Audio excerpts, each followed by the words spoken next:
Yo, what's up guys, it's Rumen here with my Stamina WARDEN DPS PvP build for the Battlegrounds, non-CP. Shout out to Hexes for some inspiration. I adjusted the build a bit though, so it's kind of with my own touch to it. So let's directly get started.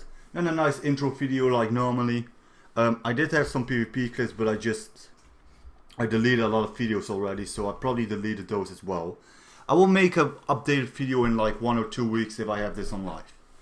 So let's get started. First of all, we use Viper. Use 3 jewelry, all weapon damage enchantments, or 2 weapon damage enchantment and 1 reduced cost. Okay, so 3 Viper jewelry, a 2-handed axe, Viper sharpened, enchantment, well, use 5k magic damage. You can also go with increased weapon damage enchantment, I would prefer that one. And then whatever Viper set you got remaining. So chest, feet, waist, gloves or legs. That doesn't really matter. So then you have 5 Viper. The remaining 4 slots which you have left after Viper, you're going to fill up with Eternal Hunt.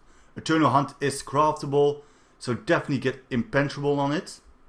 Look, I don't know why I've infused on this, but that's how I craft it. Get Impenetrable, much better, okay? Okay, I really had to fix those NPCs real quick. So you have 4 Eternal Hunt here, and you get on the bow Eternal Hunt as well. It currently says sharpened. You want the defending trait with this. If you go and increase weapon damage on enchantment on this one, you can run poisons on this one. So the monster set. I currently use Selene, but I would prefer Veladreth over this personally. Why Veladreth? Better than Selene in my opinion. Battlegrounds, you have quite a lot of group fights, you know, it's not a lot of solo fighting overall. So the 3 disease spores with 10k each is in my opinion better than 1 bear which hits only 1 target for 13k. Also the disease spores have a 20% chance to spawn, while the bear only has 15%. Selene however has the advantage of maximum stamina instead of weapon damage. If you go Veladreth, you can go 1 reduced cost instead of weapon damage. You don't need that much more anymore. Recommendable pieces, Impenetrable, Impenetrable, Impenetrable, Impenetrable, all Impenetrable. All of them. So, recommendable race with this. Like you can see I'm like a Jeet, go Redguard. It's that simple, go Redguard. Redguard still beats, still wins. Redguard would be nice. Wood Elf would probably be my second choice. And third choice could be an Orc even. Orc slash Khajiit. Orc has some nice weapon damage increasement and some max stamina and health. While the Khajiit has some increased critical. Redguard still has good max stamina, recovery and adrenaline rush. Wood Elf has incredibly good stam regeneration. So that are the 4 races I would recommend with number 1 Redguard or Wood Elf. I would really pick either of these. Boon, we are using the Serpent for increased stamina recovery, and as for WS Cameron Throne, increased stamina recovery, max stamina and max health. Very useful. I currently have 14 points in health and 50 in stamina. I would try to aim around 22-23k health, something like that, you know. Definitely need it. Do not forget you get 5k more if we go into PvP.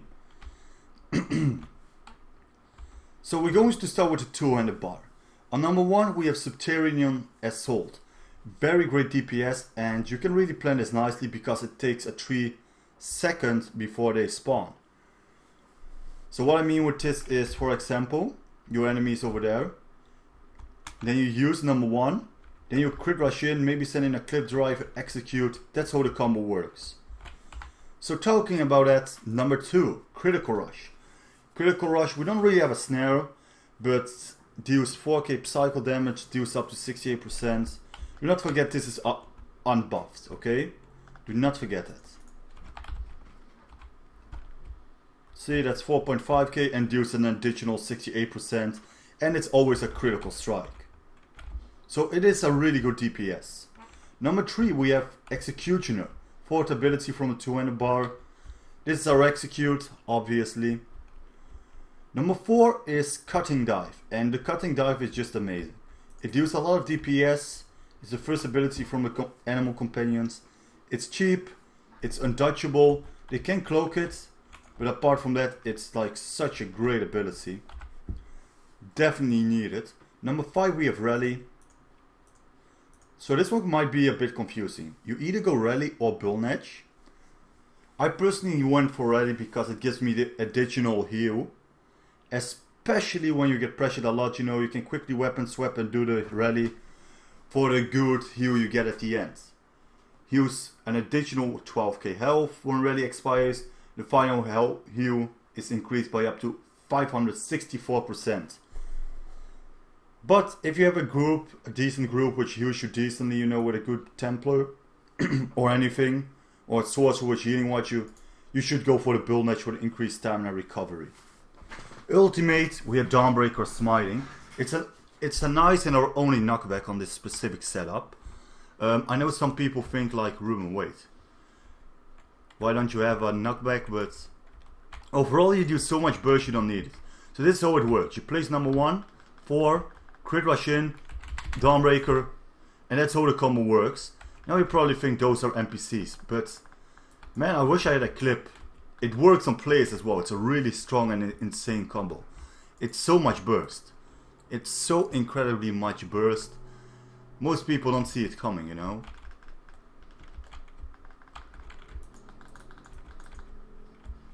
Yeah, I fucked up with number 1, but yeah, then you get a general idea of how the combo works. So on a back bar, on the bow bar, we have on number 1, Ice Fortress, first ability, Winter's Embrace. Increase up cycle and spell resistance and major ward. You gain minor protecting, reduce incoming damage by 8%. Very good. Number 2, we have Shuffle. Increase dodge chance. First ability, only ability from the medium armor line. Number 3, Resolving Figure. Reason I went for this is even though the one has a lot of healing, I need something that heals me better, you know. This is a lot over time healing, and I sometimes need something that heals me good when I get pressured, so I don't stay too long in the execution range. So this is the second ability from the Assault line. Number 4 is Corrupting Pollen, and the reason we go for this is it doesn't heal us for a lot, healing you and allies in the area for 4.3k, but the main reason is afflict enemies who enter the field with major defile, reducing healing you see by 30%. And the synergy is quite useful as well. It's quite a big area, and we don't have a lot of magic abilities anyways, so that's why we go for this one. Number 5, Leeching Vines, also a Magica ability. The Vines use the target for 860 health each time they take damage. This effect can acquire once every 1 second. The Vines apply minor light steal to enemies that damage the target for 10 seconds. Healing you and your allies for 600 health every 1 second when damaging that enemy. So basically when I have this active and someone is attacking me, it will apply minor light steal to them for 10 seconds, healing me and my allies for 600 health every time, every 1 second we damage him. So that's really good. Ultimate, we have Werewolf. I don't really go in Werewolf. If you go in Werewolf, go for the pack leader one. Much better. But I wouldn't recommend it on your bow bar if you want to go Werewolf. So it's mainly there for stamina recovery.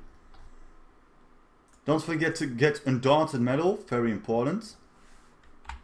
And of course your raised passives. So I would most likely go 6 medium and 1 heavy. I didn't mention that yet. So damn, it's already 9 minutes and 20 seconds. It's quite a long video. Anyways, hope you guys enjoyed this video. Much more Morrowind builds coming up. Do not forget to spread the word. Hope you enjoyed it. Leave a like, leave a comment, leave a subscription. Once again, sorry that I didn't show any video clips. I will definitely do it with the other builds, okay? So this one was kind of boring, but a lot of people on my stream were like, Ruben, just upload it, man. I want to watch it, you know? So that's the reason I did it. So I wish you a great day. See you in Tamriel. I'm out.